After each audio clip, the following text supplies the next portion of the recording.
நீ மனசாட்சியை தொட்டு சொல்லு, உண்மையாவே உன்னோட 100% இதுக்கும் கொடுத்துருக்கியா? வயசாயிடுச்சு, 25க்கு மேல ஆயிடுச்சு, 22க்கு மேல ஆயிடுச்சு, 24 ஆயிடுச்சு, 20 வயசு ஆகும், 22 வயசு ஆகும், இன்னமும் என்ன பண்ணுன்னே தெரியாத உட்காந்துட்டு இருக்கேன். நீ எங்க போய் முன்னேற போற? உன்னதான் கேட்கறேன், எங்க உருப்பட போற? உருப்படணும்னு ஏதாவது எண்ணம் இருக்கா? ஏதாவது முன்னேறணும்ன்ற எண்ணம் இருக்கா? ஏதாவது ஒண்ணு குட்டியா ஏதாவது சாதிக்கணும்னு இருக்கு, ஒரு சின்ன தாட் ப்ராசஸ் இருக்கா?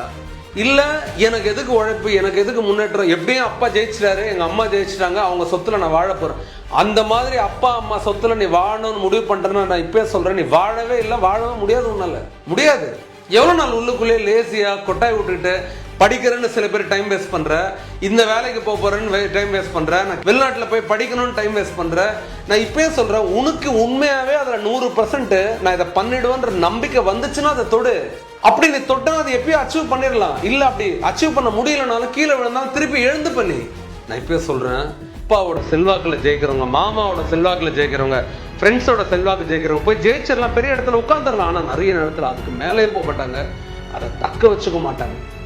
ஆனா உண்மையா உழைச்சு தோத்து கீழே விழுந்து விழுந்து திருப்பி எழுந்துக்கிறவன் என்ன பண்ணுவான்னா, அந்த இடத்த தக்கவும் வச்சுக்க தெரியும், அவனுக்கு அதுக்கு மேல போகவும் தெரியும். எப்படி அந்த ஆர்ட் வந்துச்சுன்னா, அவன் எப்படி தோல்வி எப்படி ஹேண்டில் பண்ணணும்னு கத்துக்கிட்டான், தோல்வியை லேர்னிங்கா மாத்திக்கிட்டான், அனுபவமா மாத்திக்கிட்டான். சின்ன பையனை கூட தாங்க முடியாத, திரும்ப எதுவும் பண்ண போறதில்லை, என்னை அவமானப்படுத்தாங்க, என்னை அசிங்கப்படுத்திட்டாங்க, நான் திருப்பி இன்னொரு தடவை அதை போக மாட்டேன், நான் படிக்க மாட்டேன், நான் நிற்க மாட்டேன்னு சொல்லிட்டு நிறைய பேர் இந்த வீணா போன கௌரவம்னு ஒண்ணு இருக்குல்ல, போதை கௌரவம், அதை தோத்து போயிட்டாங்க. நான் இப்பயே சொல்றேன், டேய் ஜெயிக்கிறதுக்கு கௌரவமே ஒண்ணு இல்லடா. எத்தனை இடத்துல அவமானப்பட்டதாலும் திருப்பியும் போய் அங்க நிக்கணும், தலை நிமிர்ந்து நிக்கணும், அந்த நாளுக்காக வெயிட் பண்ணணும்.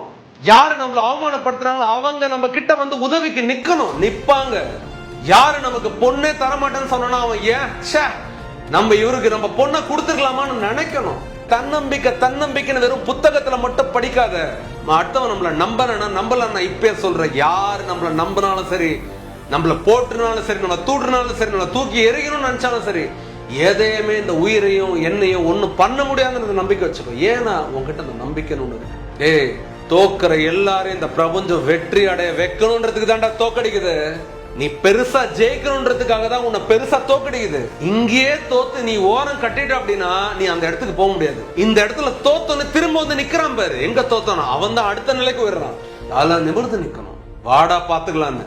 அடுத்த தோல்வியில திருப்பி அடிச்சு ஜெயிச்சு திருப்பி வந்தாங்க நிக்கணும்.